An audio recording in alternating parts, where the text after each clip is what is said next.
smokiness, yes.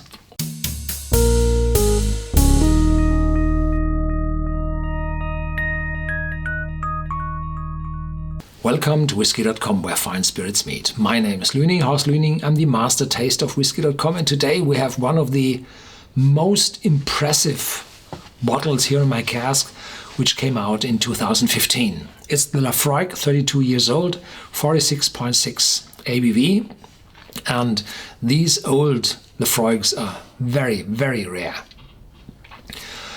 And in addition, this whiskey matured solely in Oloroso sherry casks.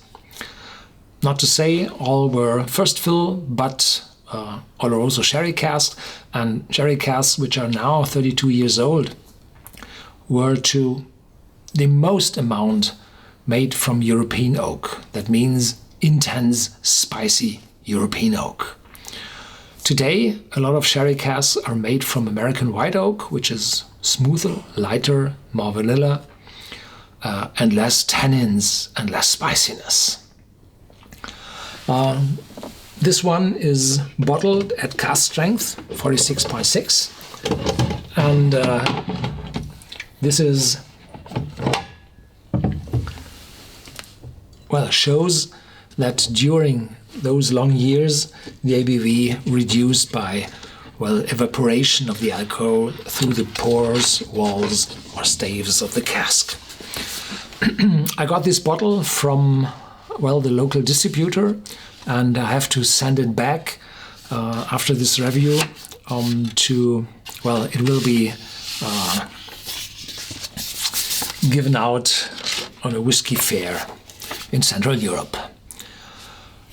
There's a small leaflet with this bottle telling the following. Like the wave-washed granite walls of our distillery, this rare bottle of Laphroaig has acquired a rounded character and exceptional smoothness after lying in the finest ex-Oloroso casks for 32 long years. So this means always in ex-Oloroso casks, no finishing. Savor Laphroaig 32 years old while you can. The bottle will be gone very, very soon, yes. Moments such as this come but once in a lifetime. Well, for me, it's twice in a lifetime. I already had an old Laphroaig. It was a 1981. Yes, I think so. Darker than this one. Color, deep mahogany. Yes, that's true. It's a little brownish, not this reddish. So deep mahogany, would be for me. It's very dark gold. It's not mahogany. Mahogany has this slight ruby red tone in it. Nose reminiscent of a Christmas fruit cake. A drop of water reveals notes of cinnamon, spiced red apples, with just a hint of bitter dark chocolate. Those old European oak casks. Body intense and rich. What else? Palate, the dark bitter chocolate continues with nutmeg and intense spicy oakiness. A touch of water showcases the sweeter sherry notes with a hint of salt tang and subtle peat smoke. Smoke. The first time that down is smoke. Well, smoke comes from peat, and a lot of people make a difference between peat and smoke. No. If you have a piece of peat and smell at it, then you smell close to nothing, probably a little bit of sourness from the moss, but definitely no smokiness. And then you burn the peat, and the fumes rising, the vapors rising, they, well, infuse the barley with the smokiness. And if the fire is hot, then there will be very few phenols, and most is completely oxidized combustion gases. And if you have a glowing fire with a lot of smoke, then you have a lot of phenols which bring this peaty character into the whiskey. And there's no difference between peat and smoke. It's the same. So if somebody tells you there's a lot of peat in this whiskey, rubbish. There's smoke in the whiskey. Either phenolic smoke with less oxidization, or a bonfire smoke with a lot of oxidization. So this is the difference. The amount, or how hot the fire burned from the peat. And then, with the years of maturation, the smokiness is oxidized to less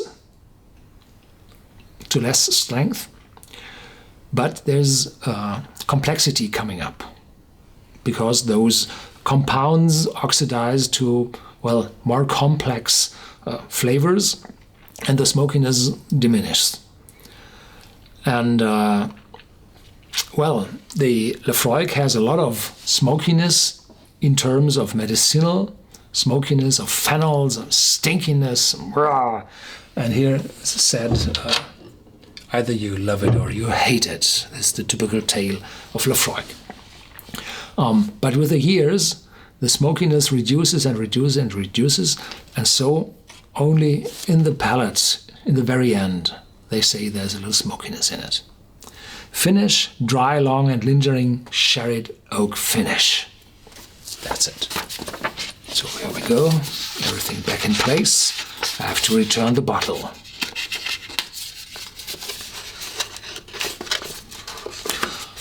Just to give you a hint how expensive it is, well, we talk about 1,200 euros. That's a lot. One of the most expensive bottles I had this year.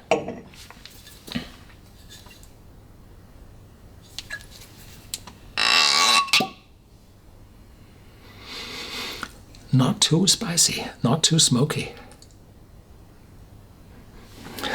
Fruitiness on the cork. Aromatic fruitiness.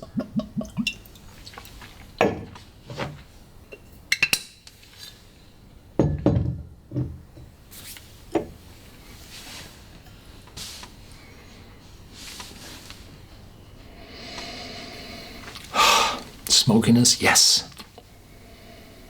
But not the pure smokiness of Laphroaig. Vanilla and caramel coming through right soon. And after a while, the sherry appears. The sherry is not dominant, no. Fruitiness. And the beginning of those apples. And yes, of course, one of my favorite spices, cinnamon. Wonderful, complex, full, impacting, mature, and not too smoky. If you're hating smoke, this might be too much. But if you're able to deal with smoke, very well.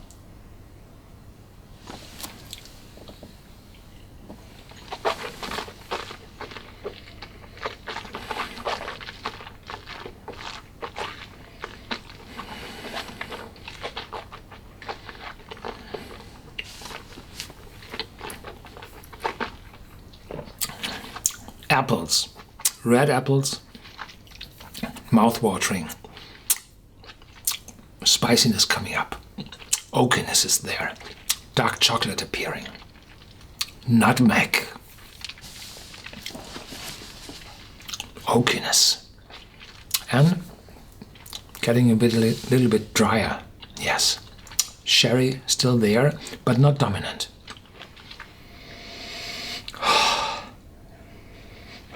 A wonderful piece of whiskey, but is it really a Laphroaig? Only knowing the young ones, the 10 years old, or the ones without an age statement, the quarter cask or the triple wood, I tasted them already.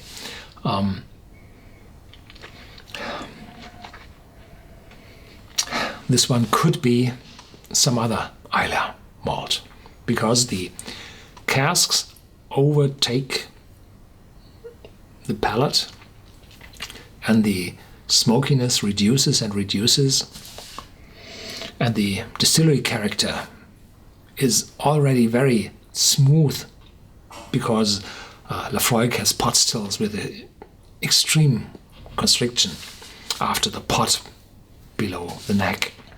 And this brings a very smooth alcohol. So this whiskey is not sharp. The 46.6 ABV is close to undistinguishable. The smokiness on top, caramelized sugar, red apples with cinnamon, wonderful and smooth. Yeah.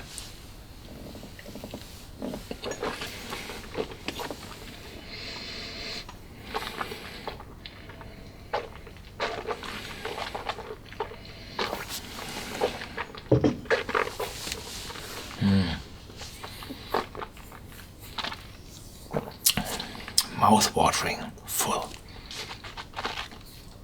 Really a good one. Yes. I'm quite sorry. The chances that you get your hands on such a bottle are quite low because there are, as I said, only a few hundreds up to single thousand bottles available on the market. You might not be able to see one on the shelf of your local dealer. Might be. I'm happy that the distributor sent me one. Yes. And I'm sorry that I have to return the bottle. That's the way it goes. Thank you for watching. There's more to come. Stay tuned. And as always, feel free to ask your questions about this bottle in our vlog or in our forum on Whisky.com.